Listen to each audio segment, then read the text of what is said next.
Hello again. Good to see you. Welcome to WestEdge Wednesday. The presentations from the 2025 WestEdge Design Fair, all on the main stage, presented by Pacific Sales, Kitchen and Home, a Best Buy company, friends of the design and architecture community for decades in Southern California and beyond. Listen, they believe in experience. They have incredibly well-trained professionals in a trade program that is beyond compare. So check them out, please. The stage itself was designed by Kim Gordon of Kim Gordon Design, and she did an exquisite job. The panel that you're about to hear and see is Rebuilding LA. It's exactly what it says. It is a conversation about rebuilding LA post wildfires of 2025. This was an overall theme of the event this year. I think 4 of the panels discussed this particular topic from different perspectives. You really are going to love it. It's moderated by a great friend of the show and Southern California design fixture, Kelly Phillips, who does a masterful job with this. It's great. You're going to love it. With that, Kelly, take it away. Thank you, Josh, and thank you all for being here too. And thank you everyone for coming out for the last panel of the day, arguably the best panel of the day, clearly. I just had to say that on the mic. I just had to say that on the record so that, it gets picked up by the podcast, it gets picked up by the camera and everything like that, just to set the tone right, just to set the bar really high. But anyway, thank you all again. I'm Kelly Phillips from Luxe Interiors and Design. I'm our Los Angeles editor and our Southern California editor. I also handle our Colorado and the Rockies edition. And I'm so excited today to be talking about innovative ways to rebuild LA, because to me, that's just something we can't talk about enough. If every single program at WestEdge was about that, I would attend them all. There's a million ways to talk about this because we're all still in it as a community. And I feel that very passionately. So I'm so excited to have 3 people here bringing 3 really different and cool and unique and innovative perspectives about that to us. So we'd love to have each of you introduce yourselves briefly, who you are, your firm, and then we'll dive right in. William, let's start with you.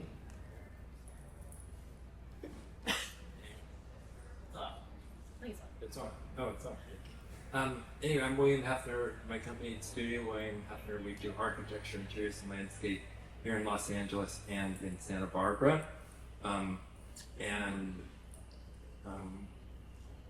That's the deal. That's us. Yeah. And there's a lot more to be said, but we'll get to that. That's the right question. Jamie. I'm Jamie Rummerfield. My design office is Jamie Rummerfield Interior Design, and I'm a co-founder of Save Iconic Architecture. And my name is Gwen Sukeena. I'm with Sukeena Design Studio. I am an interior designer. Fantastic. And Gwen, I actually want to start with you because, we're coming off of these January wildfires. We're coming up on the year, I don't want to call it like an anniversary of sorts, but we're there. We're coming up on that point where this happened to our community. And you are directly involved. And in fact, your own story is kind of a lemon into lemonade version of events, if I could call it that. Yeah. So I want to thank you in advance for sharing some of your story with us. But I wondered if you'd do just that and walk us through the journey that you have taken in Altadena in particular, as both a designer and a homeowner. Go. Okay. I'll try and do this without crying. Wait, hold on. You got to Beyonce your mic too, so we can hear you. Can you hear me? So my partner and I, we had been looking to purchase a home for probably 3 to 4 years. And over a 3 to 4 year period, we had maybe put in about 4 offers in on houses over that period. He was very picky on which house we put in offers, and so it was just a very painful process. We finally found our house, and 10 days after we closed and we moved, and 10 days after putting our last box in the house, our house burned down.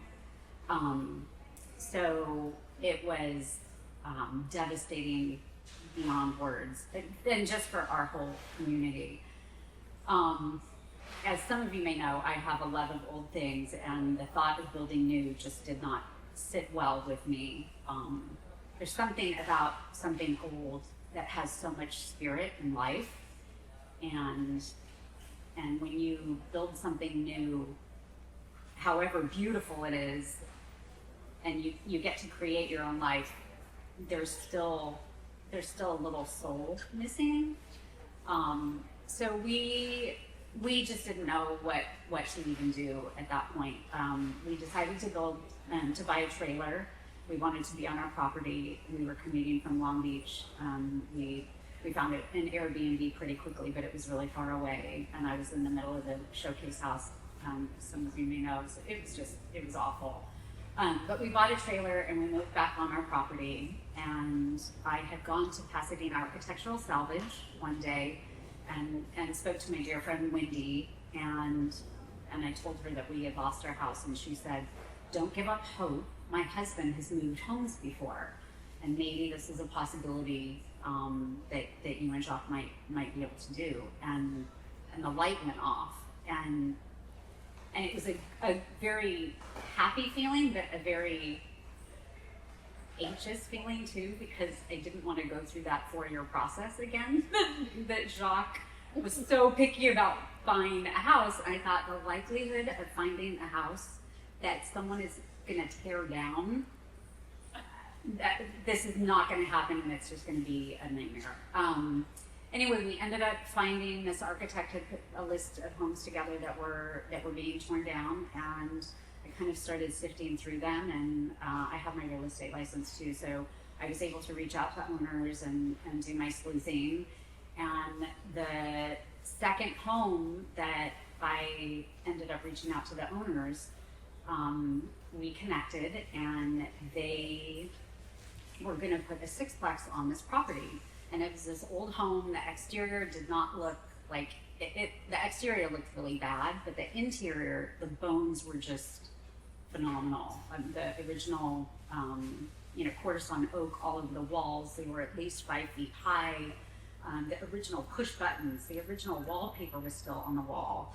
So these things that I just could not believe had been preserved since 1910.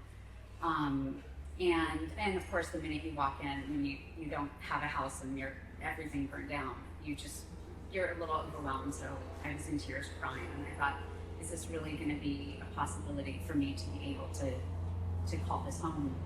We negotiated, Jacques and I and the owners, when you're buying a home, for $1, whatever it is, you have to hire an attorney to negotiate and write a contract. So we had reached out to them to do that, and they decided to move forward and allow us to move this home. They are builders, so we had a really tight schedule. We had less than 3 months to dismantle the house, break down the house, and move the house within this short time period. So we started negotiations in June, and we had to move the property the first week in August. There were probably 2 or 3 times that we almost lost the house. One time they had reached out to us and said, we started dismantling the house, and we were probably $20,000 in on paying the construction company to dismantle the upstairs, and they pack everything in the house. So all the studs from upstairs, they pack everything, all the windows, all the doors, they label everything, wrap everything. And in the middle of doing It's actually so cool. Yeah, So it's crazy. Like, I don't know anything about the breakdown of a house, but just to hear that is kind of awesome. It's really cool. And so the owners call us one day, and they said, you can't touch the house anymore. We just realized that the first loan that we have, the house is collateral, and you've got to stop. And so we were like, how is this happening? And so Brad Chambers, he is kind of overseeing all the project, and he was fortunately a banker and very well versed, and he's like, you can gut a house, even though, the house is collateral, you can still gut it and remodel it. And so we were like, okay. So then we kind of kept going further, and so we gutted the inside, and then that was kind of one hurdle. And then the next weekend they call us and they said, we haven't secured our loan for, the $9 million loan in order for us to start doing the construction. So you can't touch the outside. And we were, again, another 4 weeks in, and we're like, there's no way that in 2 weeks we could finish dismantling the exterior of the home, the upstairs, and move it. And so we thought we were going to lose the house again. And then the following Monday, they were able to secure their $9 million loan. And so they call us and they're like, okay, you can keep dismantling. So we moved forward, and and we ended up moving this house. It took 4 days to move the house. We cut it up into 4 different sections. And actually, we moved it over a 3-day period. We did 2 sections of the house the very first night. And we didn't sleep for 4 days. It was grueling and exciting. So they get the house there. Then we have to lift it up on these things called cribs. And they keep it up on these cribs, and then they build the foundation underneath it. And once the foundation gets signed off, the city signs off, then we can lower it onto the foundation and then start working on the house. So that's kind of the process. That is where we are right now. Well, and what I want to emphasize here is too that, Gwen not only found a house that was marked for demolition, she saved a house and managed to get it across town, and it has a whole cool history to itself. And I know that this is going to speak to Jamie's preservation of soul as well. But hang on, we just have to applaud the fact that you have a house. So give that.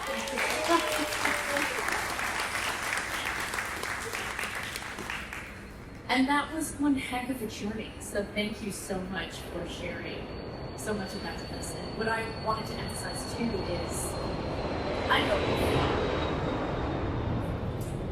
we're at the airport, we have to allow for jets, but moving houses has not been a new thing. It happens all the time. It happens all across the U.S. But I think it's something that a lot of people haven't thought about, especially in regard to how can we help people in these communities get back into houses, which is why I love hearing your story of like, yes, this is possible. Was it easy? No. Could it possibly be easier? Arguably, yes. Yes. But we'll get into that too. Yeah. Right.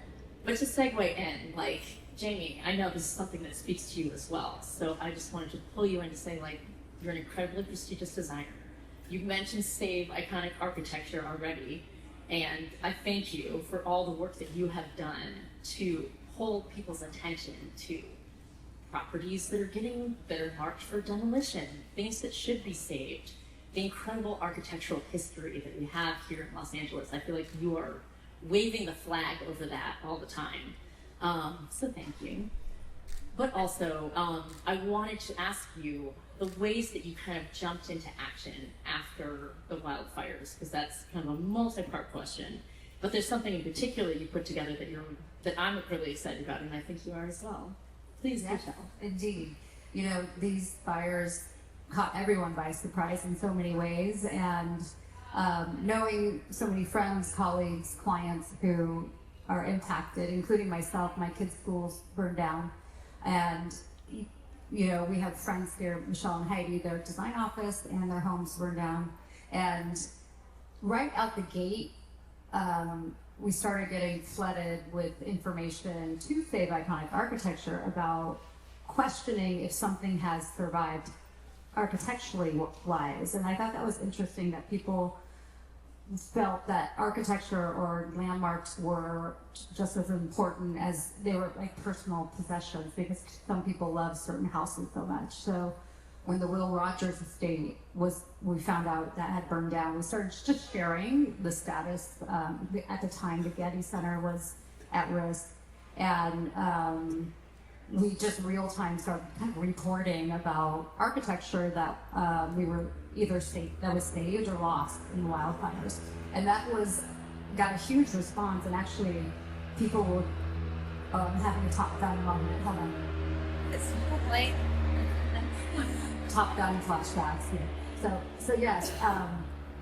So from there, my friends Michelle and Heidi again, they reached out to the Design Leadership Network right away for support, just to see how our partners or people could come together, which automatically, amazingly, in Altadena and Palisades, the way the community came together so swiftly and quickly, and it was incredible to see. But also, the Design Leadership Network brought a call to action as well to bring professionals together here in Los Angeles to somehow bring support. We weren't sure in what way, but as we started discussions around the fires and how we could best help, we actually created a design vision team. And it was all about just what if, or like, what would be the most ideal scenario that could come out of these wildfires? And there's tens of thousands of people who were displaced and really had not a lot of options, number one. Maybe insurance was not how they thought it would be. And could probably, possibly a handful of people, if not a lot, could not even afford an architect or an interior designer. And so when it comes to people being taken advantage of, or even just limited options, we thought, gosh, what's this gonna look like? When our city is pushing rebuild quick, rebuild swift, our biggest concern was rebuild what? Because is this gonna look like a bunch of tract homes? And even with Save Iconic Architecture, for the past decade, our big spotlight has been to go against the soulless box, which comes in for cheap builds, lack of design, and our city just deserves better. So this initiative, which is in the umbrella of Save Iconic Architecture and Design Leadership Network, we actually decided to create a pattern language book, which is a field guide for California building. Because what we see all the time is a lot of people just don't know what they don't know about architecture. And so what is a Spanish revival, or what is and so we set out to take a deep dive in the research and documentation of these eras that shaped Southern California living. And it was so interesting what we developed. And initially, the pattern book is called the Golden California Pattern Book, and it focuses on Spanish revival, colonial revival, California modern, which is more of a rustic modern, like a Ray Cafe. Even the case study programs were initiated in the Palisades during the John and Tenza years, and that was exactly 80 years ago to this year. And so there's a new case study adapt program, which Save Iconic Architecture also helped with the initiative. And so it's actually really inspiring to set a challenge to our creatives in the community to stand up and contribute through a different lens. And that is, for us, it's a heart space. It comes from giving, but it's turning into more of a resource for the general public. So it's just the beginning, and this is online now. It just recently went live. It's called the New California Classics.com, basically. So check it out. Thank you.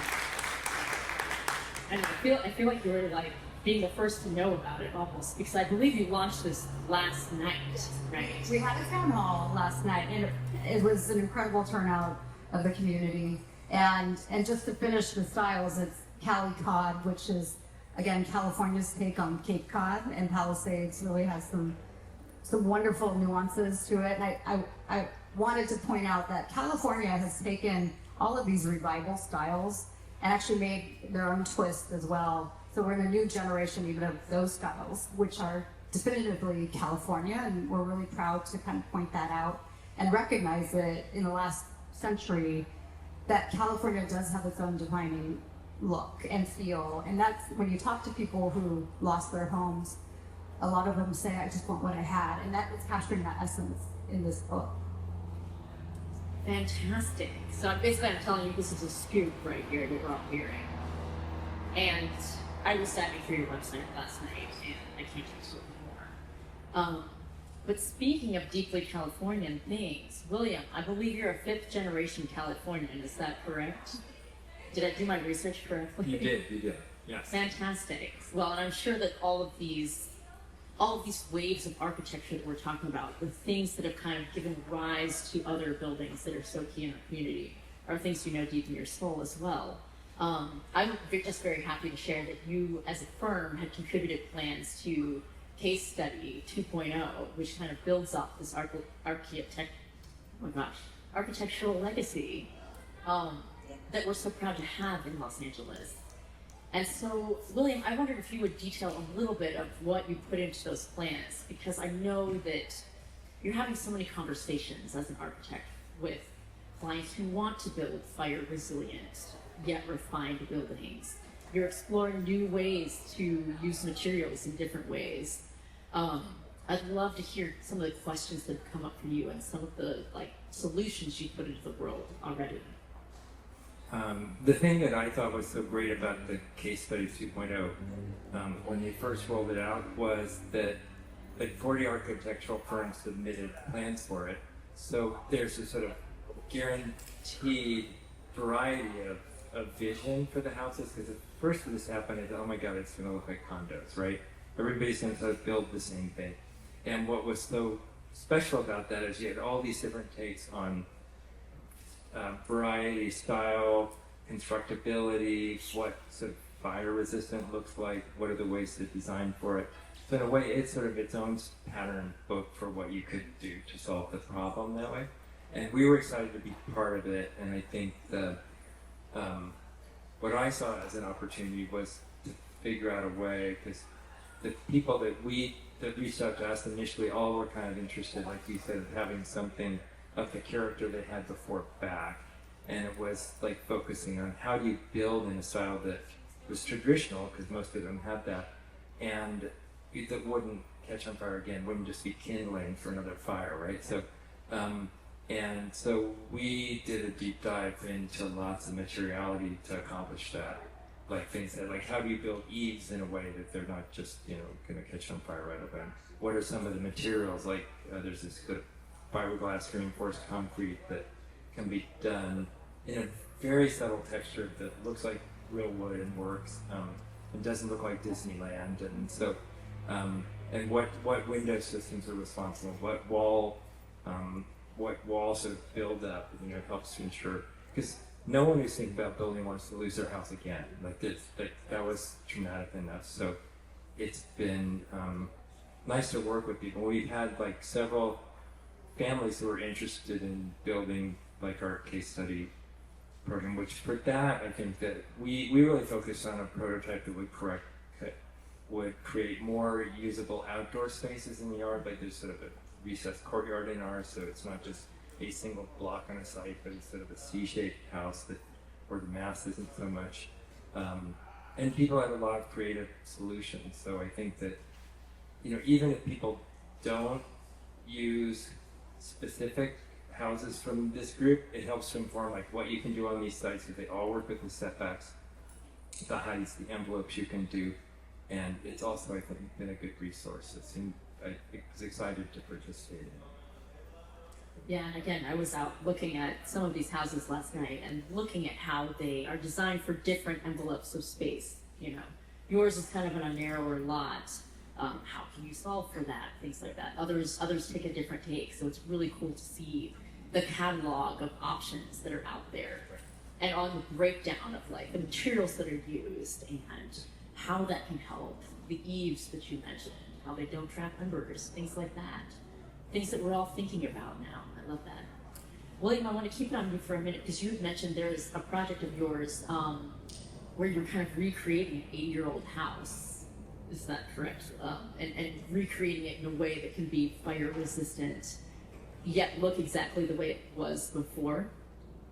Yeah, so we have a house that we had a house that we did 20 years ago, and it was really very strictly California, Italian Mediterranean revival.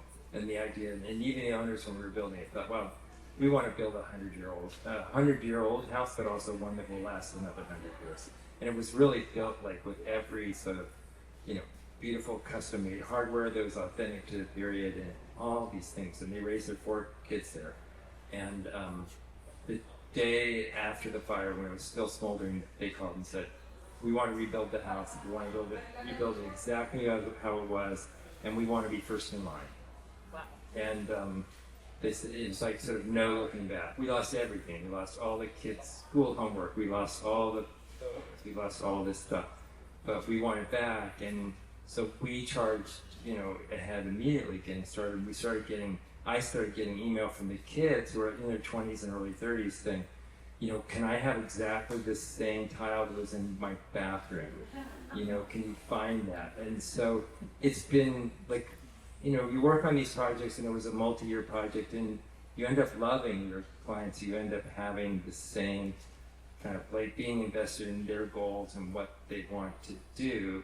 And so it's been such a treat to re-engage with them, who have become good friends over the years, and then even just to see how important the environment that, say, the kids grew up in was to them, even though they've flown the nest, and that to them, that house and that configuration and that vision is sort of key to their identity still. So all these things were great learning that isn't really addressing your question, but it's like addressing sort of the motion of people that have lost houses and projects and that. And we're involved in a number of fire rebuilds now. We lost a dozen houses of our own in the fire. Some of those we're rebuilding, or some for other people. But the work that's been satisfying is to figure out how to sort of address and to be an enabler for them to get back what they want. In some cases, it's not the exact vision, but it's to create another place that feels like home for them. So it's all these other things. Anyway, I've been loving the work. It's been special for me. So I actually think that's such a wonderful compliment that speaks to how you felt in a space, how happy your childhood was, perhaps, if you grew up in a space that you loved so much that you want to see that tile again, that would bring back that feeling of home. And that's ultimately what it's all about, after all, too. To open this up a little bit, too, Gwen, Jamie, I wanted to ask both of you, what's impressed you the most about how the creative community has responded, yourselves included, in the wake of these wildfires? I think, again, experiencing it firsthand, but also secondhand and just beyond. I mentioned our kids' schools. Like Anthony Kiedis donated $150,000 to, because it's a music and art school. So it's just this is Hollywood, and this is LA, and don't underestimate Los Angeles and the resilience of our community, truly. And I was, again, watching people donating clothes, and to where there was nowhere to put them anymore with all the volunteers, and there's just this overwhelm of support. And I think the biggest thing is if you built one house in the city of LA, you know how long it takes just to get a permit or just to go through documentation and all the motions of engineering. And so imagine that by the 1,000. And I think watching Altadena and Palisades are very different animals in this process. And so that's interesting as well. I mean, what have you seen? From our standpoint, and it may be a little different, but I just feel like the creative ways that Altadena kind of came up to save what we had. We have all these small little craftsman bungalow homes that we lost, and these architects and designers came together and made the Foothill catalog approachable for any person that wanted to. They could jump on board for a really reasonable price, rebuild the exact same thing. I don't know if you guys know of James Village, but it was this area where E.P. James, he was an architect, and he did these kind of storybook homes. We lost so many of those, but they have been able to recreate some of those exact homes, and it's just been really special. On the rebuild side, every week, people are getting together talking about rebuilding in Altadena. We hold things at the library, and the resources that have come together have just been really unbelievable for our community. And then just with us kind of coming up with this, we're going to move homes, which is just insane. We're actually on the third home. We've moved 2 already, and we're on our 3rd one right now. So in terms of building, we're kind of going backwards. I kind of say we're like the anti-vaxxers.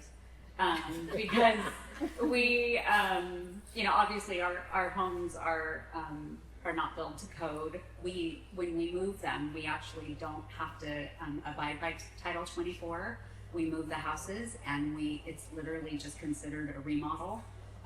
So for those who can't afford to build new, it does save money.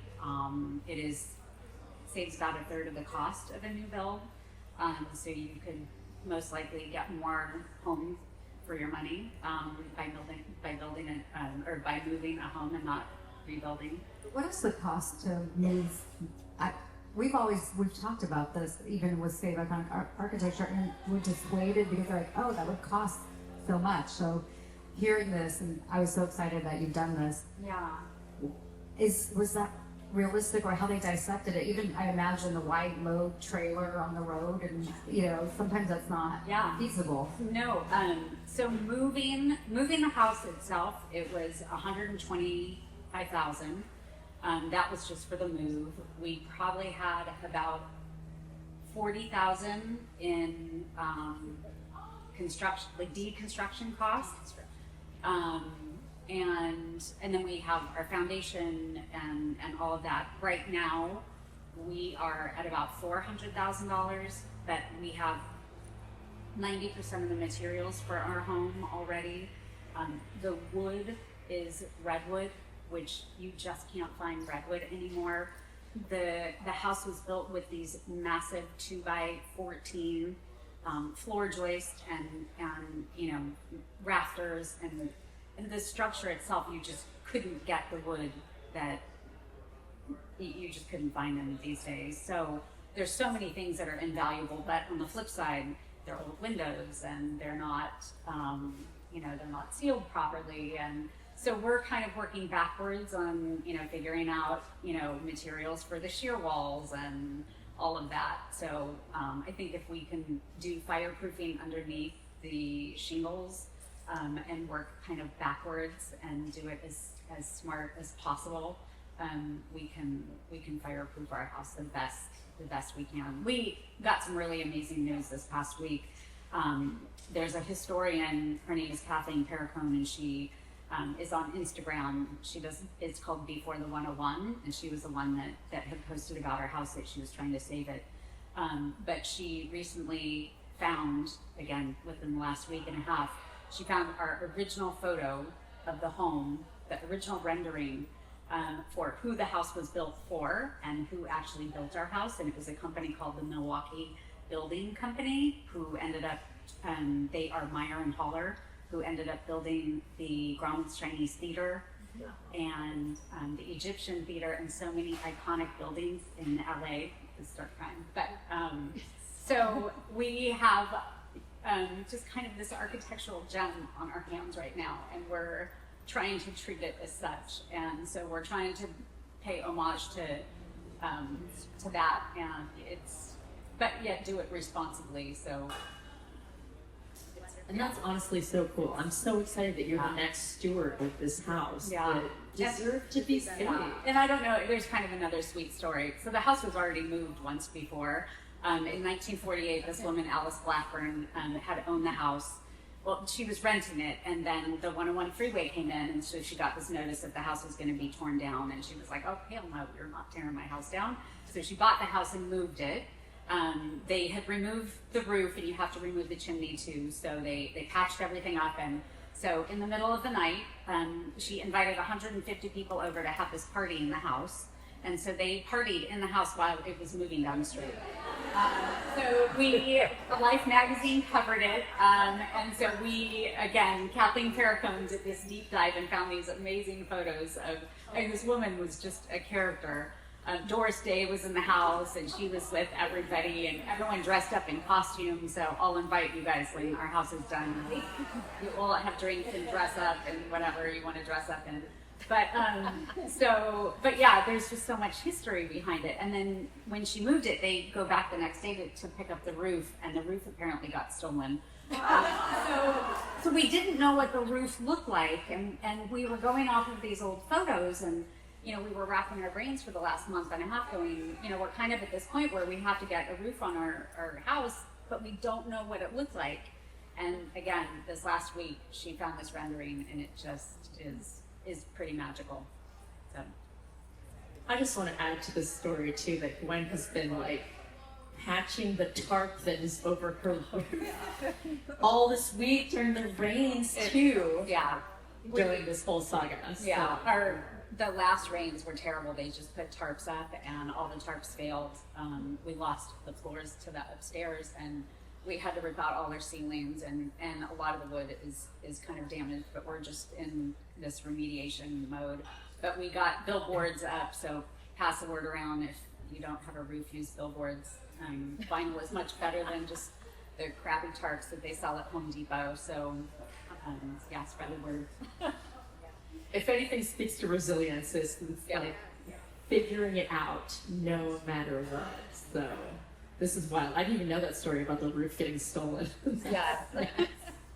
That is crazy.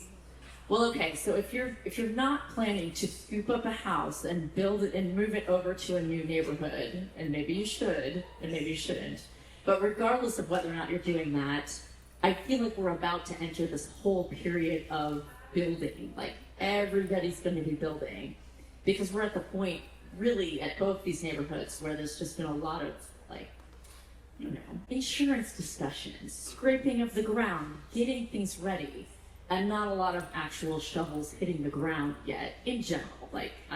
There's been some instances where people are ahead or behind, but there's going to be an explosion of that. So I wanted to ask you all, what concerns you about this period that we're about to move into? What would you encourage people in the community, designers, builders, architects, and beyond, to consider as we move forward into this next phase? Anybody gets to take it. I think mindfulness is important. I touched on that there is a mad dash for land grabs or development, or the person who just got a contractor's license maybe 3 months ago somehow, are opportunists. But there is quality work, and I think there's so many good people out there too. But it is mindfulness, and it is an opportunity to really look at shaping the neighborhood. We've been discussing a lot about not only individual lots, but streetscapes, land usage. If we had a town planner, that would be really great, actually, to be involved with this, because with the Palisades, there weren't many alleyways, and it's just kind of, if we could take a bigger snapshot from 1,000 feet up, I think it would be done very differently, but really one by one. But how do we do that and have a conversation together? So Team Palisades is here even, for example, and they are talking about their blocks as a unity, and it's kind of just looking at building differently, but also in a mindful way. A lot of times it's about the bottom line, or price per square foot, which is super important, but how do you maximize that and have it be aesthetically sensible? I would say really the most challenging aspect, and the thing that's been a gating item for a lot of the projects we've been involved with, is cost. It's like so many people in Altadena and the Alphabet Streets and the Palisades didn't have insurance that covers, in most cases covers, today's cost to rebuild. And so it's been really difficult to kind of, even design with even the case studies 2.0 houses, they were really intended to do that. So more recently, there's some groups of builders, they just announced this Builders Alliance for the Palisades and Altadena both, where a number of big and small builders are getting together so that they can buy things in bulk, they can improve pricing, they can improve, because to build like a a bunch of 2,000 and 3,000 square foot houses by an individual with an individual contractor just loads those projects with too much overhead and administrative fees. So we really need, and I noticed here today there's a group called Builders Coalition that's also for the Palisades, but if there's some groups of contractors that can get together and in doing such save significantly on the cost of construction, that starts to make it work.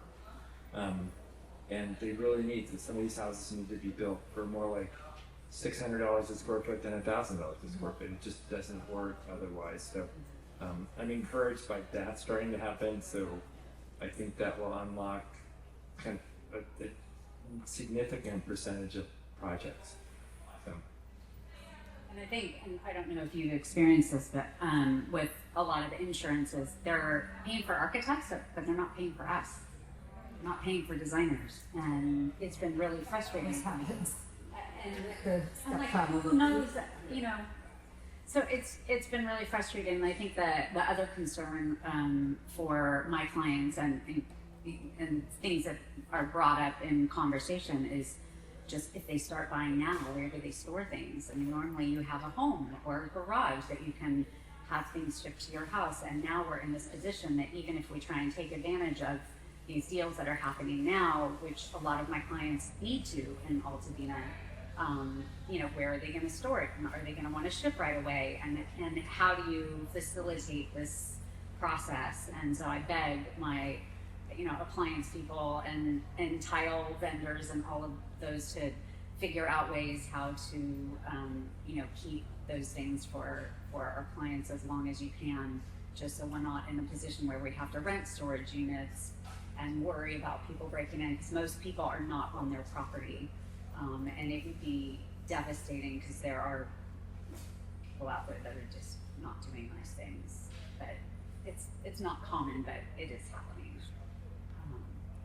There's always opportunities, unfortunately. Yeah. They've been broken in their trailer, but it's nothing to steal. But well, and I love having those conversations as well, because I actively worried about that myself, just in the sense that, you know, something happens, and we see this all the time. Something happens, and there's an outpouring of goodwill, and there's an outpouring of like gifts or deals or help, and then it kind of trickles away. And there were a lot of brands even that I talked to, and I was like, don't put a hard line on it for a year. It needs to go beyond that, because here we are, it's nearly a year, and there's not a lot of people that have houses yet. So I'm hoping those conversations are resonating. And if anyone out here in this room has connections for those, like, put that word out there as well. Which reminds me to say that, like, I really wanted to end our talks with some calls to action in a sort, because I mean, again, this community, we are still all in this together.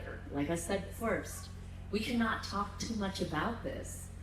So Gwen, to put it back to you again, I'm curious, you know, we've gone through your whole story. We've even gone into some of the pricing behind it. And thank you again for sharing all that, because I think that's incredibly important to see, like, you know, is this a feasible thing? Is it something that, say, Iconic Architecture could get involved in too and make it a feasible thing? There's still a lot of, like, I guess, just collaboration that I think is one of the things that I'm more excited about, whether it's people coming together on their own blocks to share resources, or whether it's putting a resource out into the world that talks about architecture, or putting new ideas out into the world about, hey, like, what about saving a house, etc. So for people who wanted to follow your path, what would you encourage everyone here in the greater design community to do? And I'm thinking like things like pull permits, etc. What can we do? Yeah, pulling permits is a huge thing. I actually have been talking with Kathleen Perricone about this. There is a company out there, OnGiving, and they are doing a great job at putting together a house of, or a list of houses that are being torn down. But I would actually like to get one that would be public. You have to be a part of, you have to sign up with them in order to get the list. But I think it's critical that the list be shared with the public in order to save more homes. Because even if you know, a developer wanted to do that, I would encourage the developer to move a house and instead of building new, because like you guys have talked about, you know, there's a lot of really awful developers out there that are going to build some pretty terrible things, and we've already seen a couple pop up in our neighborhood, and we're a little devastated. But you know, if they knew that they could move a house and recycle something, keep something out of a landfill, and save money in the long run, and again, you're not having to build up to code and all these things that you kind of get to bypass. I think if they knew that, then there would be another path, another alternative. You have to have a lot of grit. I would not recommend this for everyone, because you have to be a willing participant in this, and you have to be really flexible and have really long hours, and it's definitely different than a rebuild. Your constitution has to be a little gritty, and if you don't have that, or if you don't have time, then a new build is much easier for you. Is there a list out there of homes marked for demolition? Is there a way to No, discover so that? you have to go through the city, and everything is, you know, if you were to go in the city of Santa Monica, for example, they have their Santa Monica Conservancy.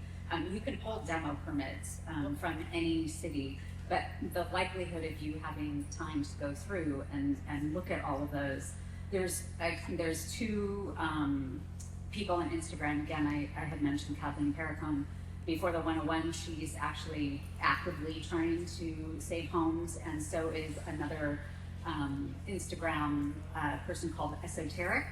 They are bringing attention to both residential and commercial properties that are being torn down.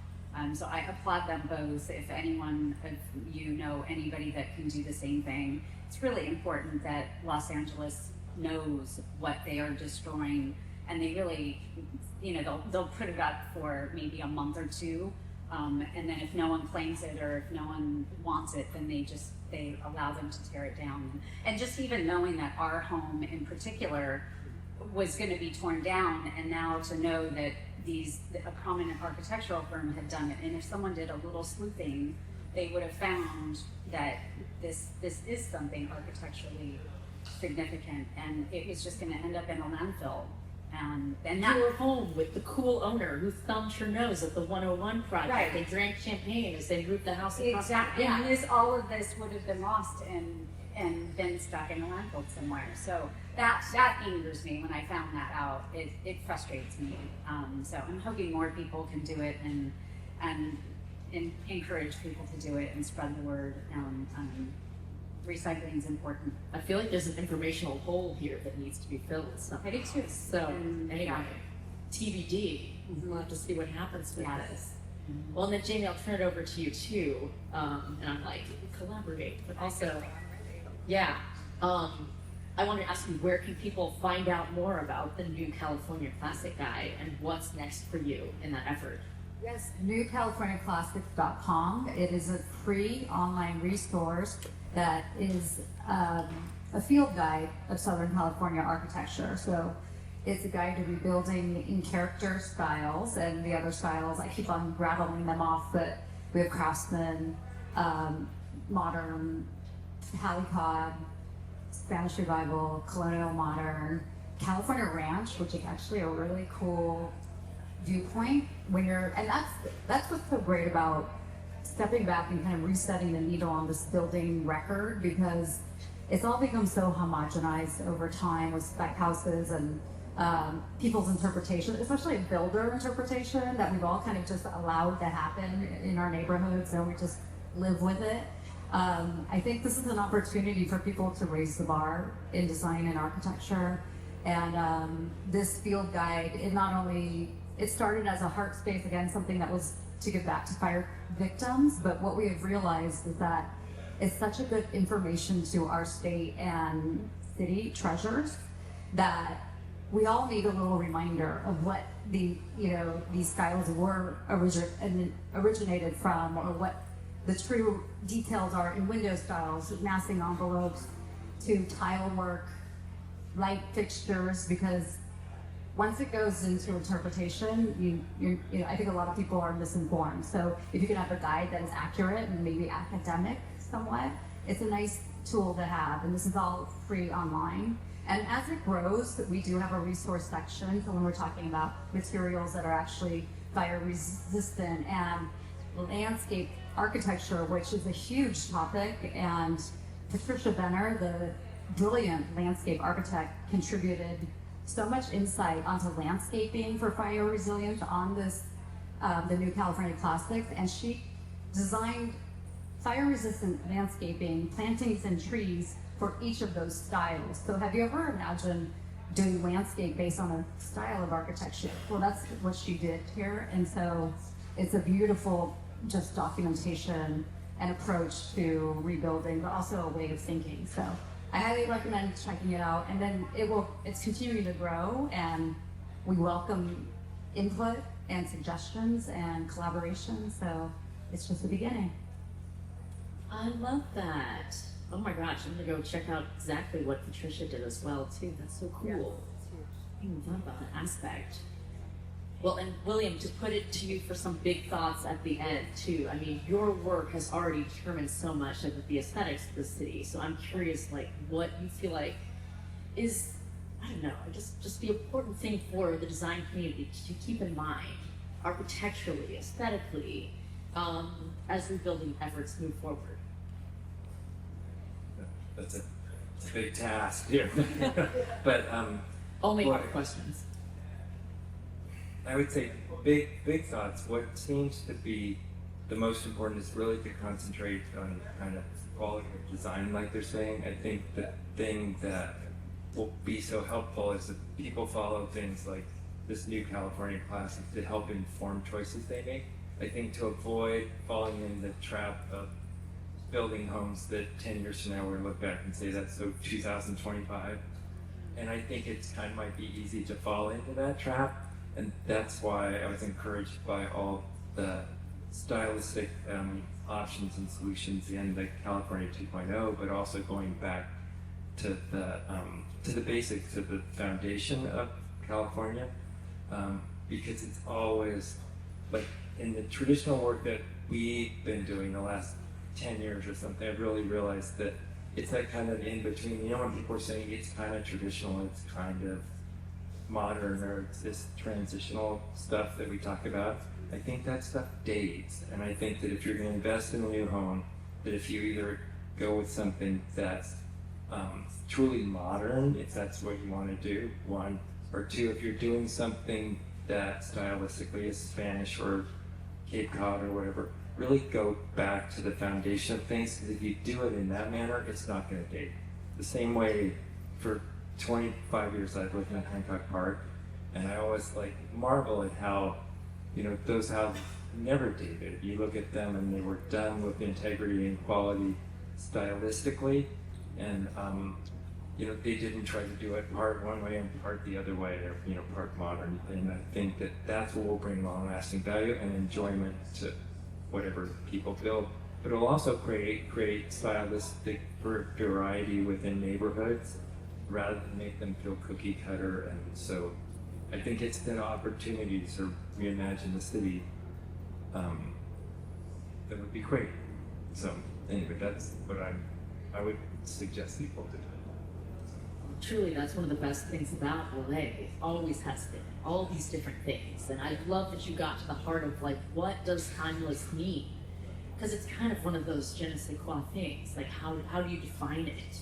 But really getting to the foundation, which is why I'm so glad It's you put this authenticity. together. It's authenticity. So it's about being true to who you are or what it is. If wood wants to be wood, it should be wood, and we can do it in a fire resilient way. But it's just honoring something that's authentic, and it's not a difficult formula, but people tend to complicate it all the time.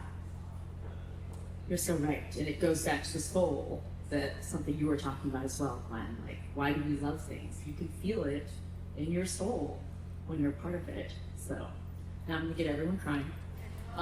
But I wanted to thank you all again so much for being part of this conversation. And I always get kind of hyped up by this. Like, I'm always like, we are not out of the woods per se, but we are on our way. And that's always the best thing to be reminded about. Like, these resources, these ideas, these changes, these materials still keep coming out. They still keep changing. And thank you for all that the three of you have done to share your stories, to give back, to put ideas out there and, to contribute to this incredible community that we're part of. So I'd like to invite all of you to continue this conversation. We're going to have a reception at Carlisle, and we're going to toast to the continued resiliency of Los Angeles. And there's nothing I'd like to raise a glass to more than that. So before we go, Josh is going to say a few more words, but then I'll meet you all there, and I can't wait. Thank you. Awesome. First of all, can we just share a little bit of love with our